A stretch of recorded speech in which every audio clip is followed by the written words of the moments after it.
কবিরাজের চিকিৎসায় সন্তানের জন্ম, তাই মানত পূরণে ঢাকঢোল, ছাগল আর মিষ্টি নিয়ে কবিরাজের বাড়িতে চমক জাগানো শোভাযাত্রা দম্পতির।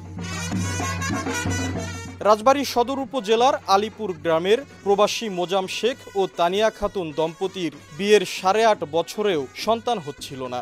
সমাজের নানা কটু কথা, চিকিৎসকের দ্বারে দ্বারে ঘোরা সবকিছুর পর তারা আশ্রয় নেন রাজবাড়ীর গোয়ালন্দ উপজেলার রমজান মাতুব্বর পাড়ার কবিরাজ নাজমা বেগমের কাছে। তাদের দাবি, কবিরাজ নাজমার চিকিৎসাতেই ঘটে অলৌকিক পরিবর্তন।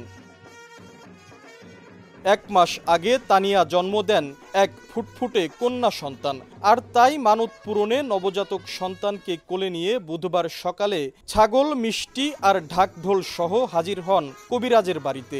সঙ্গে ছিলেন পরিবারের অন্য সদস্যরাও।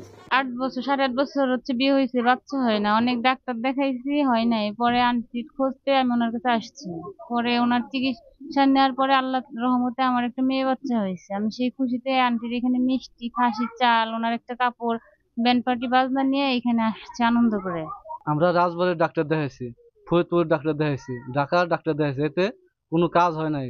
আমরা নাজমা আন্টিকে চাইছি, আসার পরে 8.5 বছর পরে একটা মেয়ে দিছে আমার।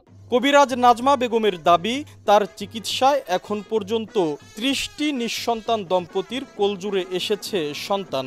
আমি আল্লাহ পাক আমার একটা জিনিস দিচ্ছে, আমি আল্লাহ পাকের মাধ্যমে এই তকদির করি, আল্লাহর রহমতে আমার কাছে যারা বাচ্চা হয় না তাদের বাচ্চা দেয় আল্লাহ। আল্লাহ যাদের অসুখ বিসুখ, নানান পদের অসুখ বিসুখ আমি হারাই, এ পর্যন্ত আমার কাছে এসে 30টার মতন বাচ্চা হয়েছে। এরকম আনন্দ করে আমার সবকিছু দিয়ে দেওয়া যায়, এগুলো আমি আল্লাহর দরবারে দিয়ে দেই। মানুষ খেয়ে ফেলায়, এগুলোর আমি কোনো কিছুই খাই না। আর এই বাচ্চা মূলত ট্রিটমেন্টে আমি কোনো টাকা পয়সা নিই না। গত প্রায় 1 যুগ ধরে কবিরাজি চিকিৎসা করে আসছেন নাজমা বেগম। আশিকুর রহমান, সময় সংবাদ, রাজবাড়ী।